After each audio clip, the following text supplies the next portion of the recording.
अस्सलाम वालेकुम दोस्तों, मैं हूं किरामन और आप देख रहे हैं थ्योरी ऑफ एवरीथिंग। तो दोस्तों, आज का जो हमारा टॉपिक है वो है आरएनए।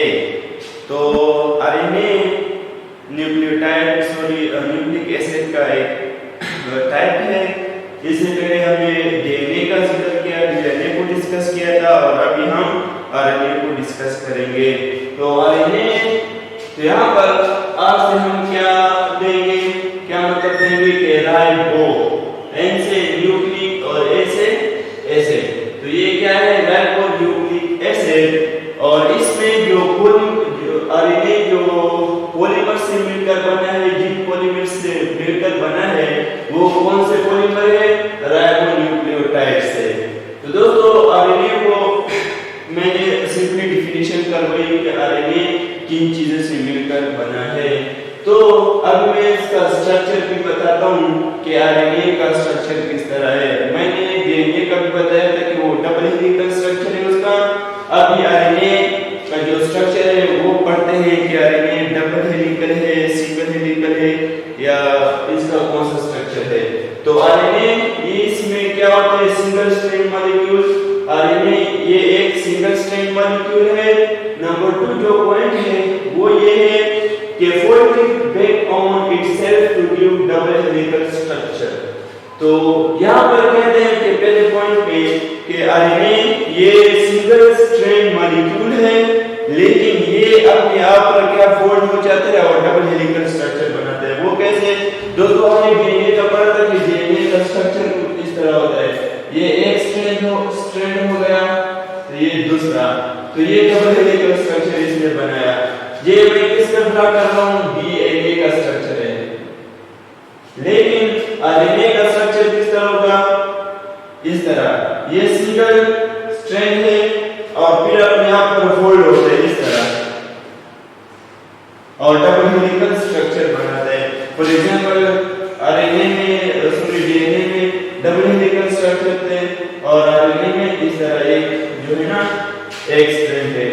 इसके अलावा दोस्तों, अभी हम कंपोजिशन पढ़ते हैं कि आरएनए किन चीजों से मिलकर बना है, कौन से न्यूक्लियोटाइड से मिलकर बना है।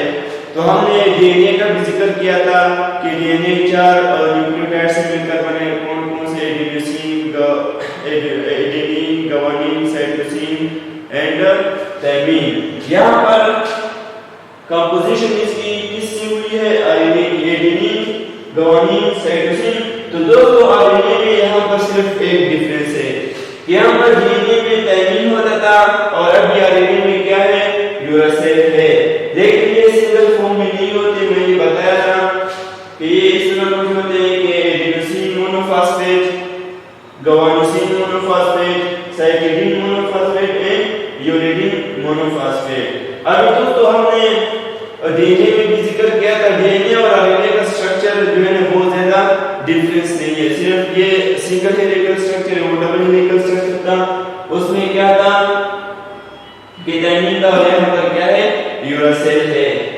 तो दोस्तों, यहाँ पर जो पेयरिंग होगी है कि कौन कौन से वहां पर एडेनिन, थायमिन आपस में बॉन्ड बनाते थे, आपस में जुड़ते थे और ग्वानिन और साइटोसिन आपस में जुड़ते थे। लेकिन यहाँ पर थायमिन नहीं है, यूरासिल है। तो एडेनिन के साथ कौन सा न्यूक्लियोटाइड अटैच होगा, यूरासिल। और ग्वानिन के साथ कौन सा अटैच होगा, साइटोसिन। तो दोस्तों, वहां पर सारी चीजें पुरानी है, जैसे हमने डीएनए में भी जिक्र किया था, आरएनए में बिल्कुल उसी तरह है। यहाँ पर एडेनिन और यूरासिल में डबल बॉन्ड होगा और ग्वानोसिन और साइटोसिन में यूरासिल होगा। फॉर एग्जांपल, ये हमारे पास एक स्ट्रैंड है आरएनए का, सिंगल है, सही है। ये यहाँ से आता है, इसका एक इंड ये है और एक इंड ये है। ये डबल स्ट्रैंड नहीं, ये सिर्फ सिंगल स्ट्रैंड है। फॉर एग्जांपल, यहाँ पर एडेनिन है इस पॉइंट में, अगर इसके सामने क्या आता है, यूरासिल आता है, तो इसके साथ डबल बॉन्ड बनाएगा। यहाँ पर फॉर एग्जांपल ग्वानिन है, यहाँ पर साइटोसिन इसके सामने आता है, तो ये ट्रिपल बॉन्ड बनेगा।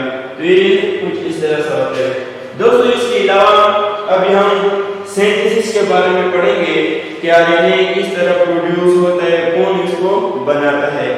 तो दोस्तों, आरएनए जो है ना डीएनए एक प्रोसेस के जरिए बनाता है, डीएनए से बनता है और उस प्रोसेस को हम क्या कहते हैं? ट्रांसक्रिप्शन। यानी आरएनए जो है ये किससे मिलकर बनता है?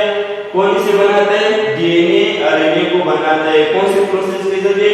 ट्रांसक्रिप्शन के जरिए। ट्रांसक्रिप्शन एक प्रोसेस है जिसमें क्या बनते हैं?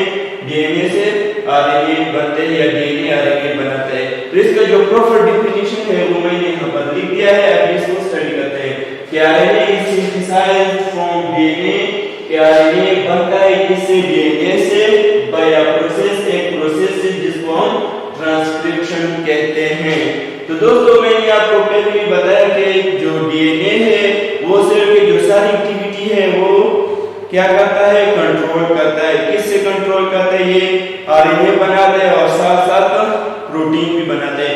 तो दोस्तों हमने यहाँ पर मैंने आपको बताया कि आरएनए कौन से प्रोसेस के जरिए बनता है, कौन इसको बनाता है? डीएनए बनाता है। अब प्रोटीन है तो प्रोटीन कौन बनाता है? प्रोटीन भी डीएनए बनाता है, लेकिन रोल कौन अदा करता है? आरएनए। तो वो ट्रांसलेशन, तो ट्रांसलेशन कौन सा प्रोसेस है? ट्रांसलेशन वो प्रोसेस है जिसमें प्रोटीन बनता है। यानी are protein synthesized from RNA, वो जो सारे प्रोटीन है वो किससे बनते हैं? आरएनए से by a process called translation. उस प्रोसेस से जिसको हम ट्रांसलेशन कहते हैं। तो अभी दोस्तों इसके बाद में आपको टाइप्स ऑफ आरएनए बताऊंगा, यानी मैसेंजर आरएनए हो गया, ट्रांसफर आरएनए हो गया और राइबोसोमल आरएनए जो कि प्रोटीन सिंथेसिस करते हैं या प्रोटीन बनाते हैं या प्रोटीन सिंथेसिस में एक अहम रोल अदा करते हैं। तो दोस्तों एक बार फिर से रिवाइज करते हैं कि आरएनए किसको कहते हैं। आरएनए यहाँ पर अगर हम इसको डिटेल से पढ़ें यानी राइबोन्यूक्लिक एसिड, और यहाँ पर ये जो जिन आरएनए जिन न्यूक्लियोटाइड से मिलकर बने उसको हम राइबोन्यूक्लियोटाइड कहते हैं। और इसका जो स्ट्रक्चर है इसमें सिर्फ सिंगल स्ट्रैंड है इसी तरह, और ये फिर से फोल्ड हो जाता है, अपने ऊपर फोल्ड हो जाता है और डबल हेलिकल स्ट्रक्चर बन जाता है। दोस्तों अब इसकी कंपोजिशन है, तो कंपोजिशन में ये 4 न्यूक्लियोटाइड से मिलकर बना है। तो दोस्तों एक बात याद रखें कि जो न्यूक्लियोटाइड है वो लाखों की तादाद में होते हैं, लेकिन जो मेन है 4 है, यही है, इनसे लाखों न्यूक्लियोटाइड बनते हैं। एडेनिन, गुआनिन, साइटोसिन और यूरासिल, इसके साथ थायमिन है वो डीएनए में पाया जाता है। तो दोस्तों यहाँ पर जो कंपोजिशन है वो आरएनए की इन न्यूक्लियोटाइड्स में एडेनिन, गुआनिन, साइटोसिन और यूरासिल से। और ये कौन से न्यूक्लियोटाइड है? एडेनिन, यहाँ पर सिर्फ एडेनिन नहीं है, इसके साथ कुछ और भी है, यानी adenosine monophosphate, guanosine monophosphate, cytokine monophosphate और यूरासिल मोनोफॉस्फेट। तो दोस्तों यहाँ पर एक पॉइंट और भी है, वो कौन सा? हमने डीएनए की कंपोजिशन भी पढ़ी थी, तो यहाँ पर हम डीएनए में यहाँ पर हम डी लगाते थे।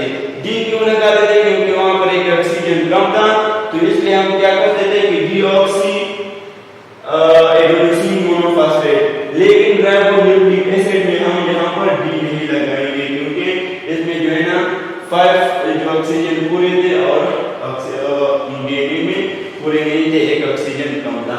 तो दोस्तों आइए अब सिंथेसिस पढ़ते हैं। आरएनए कौन बनाता है? तो आरएनए ये सिंथेसाइज हुआ है किससे, यानी बना है किससे? डीएनए से। कौन से प्रोसेस के जरिए? ट्रांसक्रिप्शन प्रोसेस के जरिए। अभी ट्रांसलेशन है, ट्रांसलेशन यानी वो प्रोसेस जिसमें प्रोटीन बनता है, यानी all protein synthesized from the RNA by a process called translation. यानी ट्रांसलेशन एक प्रोसेस है जिसके जरिए आरएनए क्या बनाता है? प्रोटीन बनाता है। तो दोस्तों टाइप्स ऑफ आरएनए पढ़ते हैं कि आरएनए के कितने टाइप्स हैं। तो आरएनए के नॉर्मली 3 टाइप्स है, एक मैसेंजर आरएनए हो गया, ट्रांसफर आरएनए और राइबोसोमल आरएनए। तो मैसेंजर आरएनए के बारे में पढ़ते हैं। तो मैसेंजर आरएनए के नाम से ही जाहिर है कि मैसेंजर यानी पैगाम पहुंचाने वाला। तो ये क्या करता है? ये जो जेनेटिक इंफॉर्मेशन है डीएनए से राइबोसोम में क्या करता है? राइबोसोम तक लाता है। तो दोस्तों मैसेंजर आरएनए क्या काम करता है, यानी ये जो जेनेटिक इंफॉर्मेशन है डीएनए से वो कहाँ लाता है, राइबोसोम से। तो दोस्तों यहाँ पर एक और क्वेश्चन है कि मैसेंजर आरएनए कैसे बनता है। फॉर एग्जांपल यह हमारे पास डीएनए है और इस क्वेश्चन में ये क्या है, जीन है, और यहाँ पर जो इंफॉर्मेशन स्टोर होती है, सही है, वो डीएनए से आते हैं, यहाँ से एक मैसेंजर आरएनए बनता है और बाहर राइबोसोम में आता है। तो दोस्तों ये यहाँ से मैसेंजर आरएनए बनता है। तो दोस्तों अगर हम मैसेंजर आरएनए की लेंथ के बारे में बात करें तो ये चेन जितना भी लंबा होगा तो उतना जो प्रोटीन बनेगा उसकी लेंथ भी ज्यादा होगी, और जितनी ये इंफॉर्मेशन इसकी कम होगी, जो चेन है वो स्मॉल होगा, तो प्रोटीन की जो साइज है, लेंथ है, वो भी कम होगी। इसके अलावा अगर हम मैसेंजर आरएनए की बात करें कि एक सेल में, साइटोप्लाज्म में कितना जो है ना मैसेंजर आरएनए मौजूद है, तो तकरीबन 3 से लेकर 4% तक आरएनए मौजूद है। फॉर एग्जांपल 100 आरएनए हमारे पास है पूरे जिस्म में, एक एग्जांपल दे रहा हूं, तो उसमें 3 से 4 मैसेंजर आरएनए होंगे। इसके अलावा दोस्तों ट्रांसफर आरएनए है, तो ट्रांसफर आरएनए के नाम से जाहिर है ट्रांसफर, यानी जो है ये ट्रांसफर करता है, क्या करता है, ये साइटोप्लाज्म से अमीनो एसिड्स लेकर कहां पहुंचाता है, कहां पर ट्रांसफर करता है, राइबोसोम्स में। तो इसकी जो प्रॉपर डेफिनेशन है वो इस तरह होगी कि इट पिक्स अमीनो एसिड यानी ए अमीनो एसिड फ्रॉम साइटोप्लाज्म से अमीनो एसिड्स पिक करेगा एंड ट्रांसफर टू राइबोसोम, और राइबोसोम से क्या करेगा, ट्रांसफर करेगा। इसके अलावा अगर इसकी परसेंटेज की बात करें, फॉर एग्जांपल 100 आरएनए पूरे जिस्म में, एक एग्जांपल दे रहा हूं, तो उसमें 10 से लेकर 20 तक जो आरएनए होंगे वो क्या होंगे, ट्रांसफर आरएनए होंगे, और इसका जो लेंथ है वो स्मॉल है। मैसेंजर आरएनए का लेंथ ज्यादा है क्योंकि लेंथ ज्यादा है, मतलब ये वेरिएबल है, कभी इसका जो लेंथ है वो कभी कम होता है, कभी ज्यादा होता है, वो किस चीज पे डिपेंड करते हैं, वो इस इंफॉर्मेशन पे डिपेंड करते हैं। फॉर एग्जांपल अगर मैसेंजर आरएनए में जो इंफॉर्मेशन है उसका जो चेन है वो लंबा होगा, तो ये भी जो है मैसेंजर आरएनए की जो लेंथ है वो भी ज्यादा होगी, इससे जो प्रोटीन बनेगा वो भी, उसकी लेंथ भी ज्यादा होगी। तो लेंथ ट्रांसफर आरएनए की जो लेंथ है वो कम होगी, स्मॉल होगी, और इसमें तकरीबन 75 से लेकर 90 तक न्यूक्लियोटाइड होते हैं, जबकि मैसेंजर आरएनए में 3000 तक न्यूक्लियोटाइड होते हैं। इसके अलावा दोस्तों अगर हम ट्रांसफर आरएनए की टाइप की बात करें तो ट्रांसफर आरएनए 20 डिफरेंट टाइप्स का ट्रांसफर आरएनए की जो टाइप्स है वो 20 होंगे, यानी सिर्फ एक ट्रांसफर आरएनए नहीं होगा जो सारे न्यूक्लियोटाइड्स को लेकर राइबोसोम्स तक पहुंच जाएगा। हमने क्या पढ़ा था कि 20 different types of amino acids होते हैं, तो हर अमीनो एसिड्स के लिए एक अलग ट्रांसफर आरएनए होगा, तो लिहाजा यहाँ पर कम से कम 20 डिफरेंट ट्रांसफर आरएनए होने चाहिए हमारे बॉडी में। इसके अलावा जो होते हैं 45 तक ट्रांसफर आरएनए होते हैं हमारे सेल्स में, जिस्म में। अभी हम राइबोसोमल आरएनए की बात करें तो राइबोसोमल आरएनए जो है वो कहां पर मौजूद होता है, ये राइबोसोम में मौजूद है, इसलिए इसको राइबोसोमल आरएनए कहते हैं। और इसका क्या काम होता है कि ये जो मैसेंजर आरएनए से जो इंफॉर्मेशन आती है उसको क्या करता है, रिसीव करता है, उससे फिर प्रोटीन बनाता है। तो अगर इसको हम डिफिनीशन सही पढ़ें तो ये कुछ इस तरह का receive information from messenger RNA, ये मैसेंजर आरएनए से इंफॉर्मेशन रिसीव करता है। इसके अलावा ये राइबोसोम में प्रेजेंट यानी मौजूद होता है, और इसके अलावा अगर हम राइबोसोमल आरएनए की बात करें तो ये जो 2 टाइप से आरएनए के उससे ज्यादा है, इसकी तादाद है, इससे इसकी परसेंटेज कितनी 80% है, और इसकी 20%, और यहाँ पर इसकी 3 to 4% है। फॉर एग्जांपल अगर 100 आरएनए है तो उसमें 80 आरएनए राइबोसोमल आरएनए होंगे, उससे 18 या 20 जो है ना ट्रांसफर आरएनए होंगे, और 3 to 4 आरएनए वो क्या होंगे, मैसेंजर आरएनए होंगे। वो में से ऐसे आप लोगों को समझने के लिए एक एग्जांपल दे रहा था। तो दोस्तों अभी जो राइबोसोमल आरएनए है ये एक करता है एज अ मशीनरी। तो मशीनरी तो दोस्तों ये मशीनरी की तरह कैसे काम करता है? फॉर एग्जांपल यहाँ पर एक राइबोसोम है, उसकी राइबोसोमल आरएनए है, तो वो मैसेंजर आरएनए से इंफॉर्मेशन लेकर आता है। जो लेकर मैसेंजर आरएनए जो इंफॉर्मेशन लेकर आता है वो यहाँ पर राइबोसोमल आरएनए उसे रिसीव करता है। उसके बाद जो ट्रांसफर आरएनए है वो साइटोप्लाज्म से न्यूक्लियोटाइड ट्रांसफर करता है राइबोसोम तक और फिर वहां पर प्रोटीन बनता है। तो दोस्तों एक बार फिर से रिवाइज करते हैं कि टाइप्स ऑफ आरएनए 3 टाइप के हैं, मैसेंजर आरएनए, ट्रांसफर आरएनए और राइबोसोमल आरएनए। तो मैसेंजर आरएनए ये जो जेनेटिक इंफॉर्मेशन है डीएनए से वो राइबोसोम तक पहुंचाता है। इसके अलावा इसकी जो परसेंटेज है वो 3 to 4% ऑफ टोटल आरएनए है। इसके अलावा इसकी जो लेंथ है वो वेरिएबल है क्योंकि इसमें जो न्यूक्लियोटाइड की तादाद कभी कम होती कभी ज्यादा होती और 3000 तक भी होती है। इसके अलावा जो ट्रांसफर आरएनए है इसका क्या काम है कि ये अमीनो एसिड साइटोप्लाज्म से पिक करता है और फिर राइबोसोम्स को क्या करता है ट्रांसफर करता है और इसकी जो परसेंटेज है वो 10 to 20% ऑफ टोटल आरएनए है और इसका जो लेंथ है वो स्मॉल होगा मैसेंजर आरएनए से और इसमें तकरीबन जो न्यूक्लियोटाइड की जो क्वांटिटी होगी वो 75 to 90 होगी। इसके अलावा हमारे जिस्म में 20 different type of transfer RNA होने चाहिए क्योंकि हर अमीनो एसिड्स के लिए एक different type of transfer RNA है। इसके अलावा अगर राइबोसोमल आरएनए की बात करें तो ये क्या करता है, क्या काम करता है ये राइबोसोमल आरएनए?